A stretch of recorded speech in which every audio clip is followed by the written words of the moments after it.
Hello, dear students. Welcome to our YouTube channel Shandar Private Idea. আমি রাজেশ কর্মকার পেটার inspector. আজকে আমি তোমাদের কাছে খুব সুন্দর নতুন একটা টপিক নিয়ে এসেছি, যেটা দৈনন্দিন জীবনে খুবই প্রয়োজনীয়। সেটা হলো ফায়ার এবং ফায়ার এক্সটিংগুইশার কীভাবে ইউজ করতে হয়। তো প্রথমেই আমি জেনে নেব ফায়ার কি। ফায়ার কি না, ফায়ার জানতে গেলে ফায়ারের ফুল ফর্মটা জানতে হবে। Fire FIRE। তোমার ফাইল আয়ের অর্থ হলো ইনফর্ম, আর এর অর্থ হলো তোমার রেস্ট্রিক্ট, অ্যান্ড এর অর্থ হলো তোমার এক্সটিংগুইশ। তো ফায়ার এক্সটিংগুইশার হলো এমন একটি জিনিস যেটার দ্বারা আমরা ফায়ারকে নিয়ন্ত্রণ বা বোঝাতে পারি। তো বিভিন্ন রকম ফায়ার আছে এবং বিভিন্ন ধরনের ফায়ার এক্সটিংগুইশার আছে। তো প্রথমে আমি জেনে নেব যে কত ধরনের ফায়ার হতে পারে। ফায়ার কত ধরনের হতে পারে? ফায়ার মোটামুটি তোমার 5 ধরনের ফায়ার হয়। এক নম্বর হলো এফ টাইপ ফায়ার। কি না, এ টাইপ ফায়ার হলো যেগুলো মূলত তোমার কাঠ, তোমার কাপড়, পেপার, প্লাস্টিক জাতীয় যে ফায়ারগুলো হয় সেগুলো বলা হয় এ টাইপ ফায়ার। তারপর কি না, B type fire.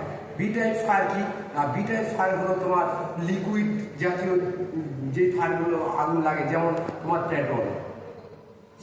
C type fire কি না, সি টাইপ ফায়ার হলো তোমার যে ইলেকট্রিক্যাল ইকুইপমেন্টের উপর যে ফায়ারটা হয় সেটাকে বলে সি টাইপ ফায়ার। তার হলো ডি টাইপ ফায়ার কি না, ডি টাইপ ফায়ার হলো তোমার যেটা কম্বাসেবল মেটাল, যেমন লিথিয়াম। আর একটা হলো তোমার কে টাইপ ফায়ার কি না, কুকিং গ্যাস, গ্রিজ, তোমার কুকিং ফ্যাট থেকে যে ফায়ারটা সৃষ্টি হয় সেটাকে বলা হয় কে টাইপ ফায়ার। এরপর আমি জেনে নেব different types of fire extinguisher. Fire extinguisher কত ধরনের হতে পারে না, প্রথম হলো তোমার ওয়াটার টাইপ ফায়ার এক্সটিংগুইশার, যেটার মধ্যে জল থাকে। তারপর কি হলো ডিসিপি, ড্রাই কেমিক্যাল পাউডার, এটা হলো দ্বিতীয় নম্বর। তৃতীয় নম্বর কি না, ওয়েট কেমিক্যাল পাউডার। 4 নম্বর কি, 4 নম্বর হলো CO2 type, carbon dioxide type fire extinguisher. আর হলো তোমার foam spray type fire extinguisher. এবার আমরা জানবো যে ফায়ার ঘটে উৎপন্ন হয় কোথা থেকে। না, ফায়ার উৎপন্ন করতে গেলে আমাদের একটা লজিক নিতে হবে, যেটাকে আমরা টেকনিক্যালি বলি ফায়ার ট্রায়াঙ্গেল। কি না, ফায়ার উৎপন্ন হতে গেলে মূলত 3টা জিনিস আমাদের প্রয়োজন হয়। সেটা কি ফার্স্ট না, প্রথম হলো তোমার হিট, তারপর দরকার তোমার অক্সিজেন, তারপর দরকার ফুয়েল। এই 3টার মধ্যে কোনো একটা জিনিসের অভাব হলে সেখানে ফায়ার হবে না, কিন্তু এই 3টার সংমিশ্রণ যদি আসে সেখানে ফায়ার সৃষ্টি হয়। তাছাড়া আরেকটা কারণে ফায়ার সৃষ্টি হতে হয়, সেটা হলো কেমিক্যাল রিয়াকশন। কেমিক্যাল রিয়াকশনেও ফায়ার হতে পারে। তো ফায়ার যদি লাগে, তো আমরাকে সেই ফায়ারটাকে যদি কন্ট্রোল করতে না পারি, সেটা যদি ব্যাপক আকার ধারণ করে, তাহলে সেটা আমাদের অনেক জীবনে ক্ষয়ক্ষতি সৃষ্টি করতে পারে। তার জন্য আমাদের কী করতে হয়, প্রাথমিক অবস্থাতেই সেই ফায়ারটাকে কন্ট্রোল বা বুঝিয়ে দিতে হয়। তার জন্য আমাদের কী করতে হয় না, আমাদের যদি কাছে কোনো ফায়ার এক্সটিংগুইশার থাকে, সেটাকে অপারেট করে সেই ফায়ারটাকে কন্ট্রোল বা নিভিয়ে দিতে হয়। এবার আমি তোমাদের কাছে বলবো তোমাদেরকে যে ফায়ার কন্ট্রোল করার যে ফায়ার এক্সটিংগুইশার আছে, সেই ফায়ার এক্সটিংগুইশারটাকে কীভাবে অপারেট করতে হয়। হ্যাঁ, সেটাই আমি এখন তোমাদের বলবো। ফায়ার এক্সটিংগুইশার অপারেট করার একটা শর্ট ফর্ম আছে, সেই ফর্মটাকে মনে রাখলেই আমরা খুব সহজেই ফায়ার এক্সটিংগুইশার অপারেট করার পদ্ধতিটাকে জানতে পারবো। সেটা কি না, পাস মেথড, PASS। পাস মেথডটা কি না, পাস মেথডের প্রথম হলো কি না, আমি ফায়ার এক্সটিংগুইশার একটা নিপ তোমাদের দেখিয়ে দিই। এই হলো একটা ফায়ার এক্সটিংগুইশার। দেখো, এই ফায়ার এক্সটিংগুইশার এটা লেখা আছে ABC। তার মানে হলো A fire, B fire, C type fire তুমি এই ফায়ার এক্সটিংগুইশার থেকে ইউজ করতে পারবো। এটা কি না, ড্রাই কেমিক্যাল পাউডার। এই ড্রাই কেমিক্যাল পাউডারটাকে আমি A type fire, B type fire, C type ফায়ারে ইউজ করতে পারি। তো ফায়ার এক্সটিংগুইশার যে অ্যাটাচমেন্টটা থাকে সেটা চলো দেখে নিই। তা ফায়ার এক্সটিংগুইশারে আমাদের এটা হচ্ছে লিভার, যেটাকে দাবালে আমার নজেল দিয়ে যে ভিতরে যে ড্রাই কেমিক্যাল পাউডারটা আছে প্রেসারাইজ অবস্থায় সেটা বাইরে আসে। তাহলে অসাবধানবশত যে কেউ এটা কোথাও শিফট করার জন্য আমরা এটা প্রেস করে দিতে পারি। তার জন্য প্রেস করে দিলেই এটা বেরিয়ে যাবে, তাহলে আমার এটা কোনো কাজে লাগবে না। তার জন্য কী করতে হয়, এটাকে লক করে রাখা হয়, যাতে অসাবধানবশত কেউ এটাকে লিভারটাকে দাবিয়ে দিলেও এটা বাইরে আসবে না। তার জন্য এটা একটা পিন দিয়ে লক করা থাকে। তাহলে আমার অপারেটে আমি কী বলেছিলাম, পাস মেথড। পাস মেথড কি না, এটা প্রথমে দেখো যে একটা চেন দিয়ে লক করা আছে, এটাকে ফার্স্টে কাটতে হবে। তারপর কি না, পিন। ফার্স্টে পিন আমি বলেছিলাম কি না, পুল দ্য পিন। এই পিনটাকে তোমাকে বাইরে বের করতে হবে। তারপর কি বলেছিলাম, PA। মতলব এম।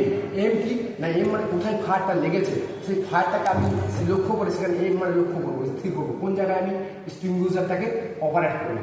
তারপর কি না এস, এস ফর কি ফার্স্ট এস, এস প্রথমে স্কুইজ, স্কুইজ মানে এটা দাবানো।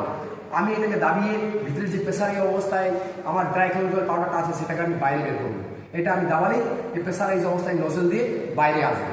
তার নেক্সট এস, এস এর অর্থ হল তোমার সুইপ। সুইপ মানে হচ্ছে আমার এই নজলটাকে ডায়ে বাইরে সুইপ করা, ঝাড়ু দেওয়ার মতো সুইপ করতে হবে। তাতে কী হয়, ফায়ারটা যে এরিয়াতে লেগেছে পুরো এরিয়াটাকে আমি কভার করতে পারবো এবং ফায়ারটাকে আন্ডার কন্ট্রোল বা নিভিয়ে দিতে পারবো। ঠিক আছে, আশা করছি এই ব্যাপারটা তোমরা বুঝতে পারলে।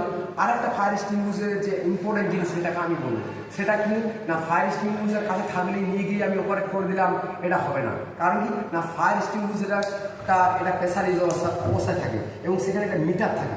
সেই মিটারটাকে আমি প্রথমে লক্ষ্য করতে হবে যে এটা প্রেসার আছে আদৌ কি নেই। যদি এটা গ্রিন সিগন্যালের মধ্যে কাঁটাটা থাকে তাহলে যেন এটা প্রেসার আছে, এটা কাজ করা যাবে। যদি এটা রেড সিগন্যালে চলে আসে তার মধ্যে এটা প্রেসার কমে গেছে, এটা কোনো কাজ হবে না। আর একটা সেফটি আমি কী নেবো না, সেফটি নেবো এই ফায়ার এক্সটিংগুইশারে মাঝে মাঝে নজেলটা জ্যাম হয়ে যায়। তাতে করে কী হয়, যখন আমি স্কুইজ করবো এই নজেল মারফতে প্রেসারাইজটা বাইরে না এসে এটা সোজা ওপর দিকে চলে যায়। তার ফলে কী হয়, আমরা যখন অসাবধান যদি মুখটা আমার এই নজেলের সামনে থাকে তাহলে কী হয়, এটা আপওয়ার্ড হওয়ার সময় আমার মুখে যে কোনো জায়গায় আঘাত লাগতে পারে, আমি ইনজিওর হতে পারি। তার জন্য কি অপারেট করার সময় অলওয়েজ আমার এই মাথাটাকে এই এটা স্ট্রেট যে জায়গাটা রয়েছে তার থেকে আমাকে সাইড করে রাখতে হবে, যাতে বাই চান্স যদি এটা উপর দিকে চলে আসে আমার যেন ইনজিওর না হয়। এটা আর একটা আমি তোমাদের ফায়ার এক্সটিংগুইশারে ইউজ করার কথা বলবো, সেটা হলো CO2।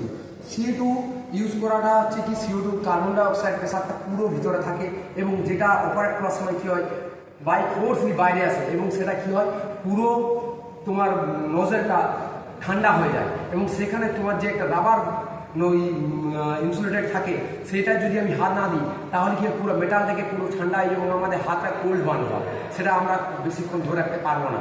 তার জন্য কি হয়, ফায়ার এক্সটিংগুইশার ইউজ করার সময় অলওয়েজ আমাদেরকে যে রাবার দিয়ে ইনসুলেটেড মেটেরিয়ালটা থাকে সেটাকে ধরে রাখতে হবে, নইলে আমাদের কোল্ড বার্ন হবে এবং আমরা সঠিকভাবে ইউজ করতে পারবো না। এই হলো ফায়ার এক্সটিংগুইশারের প্রসিডিওর। তো স্টুডেন্টস, আশা করছি আজকের টপিকটা তোমাদের খুবই ভালো লেগেছে এবং তোমাদের জীবনে কাজে লাগবে।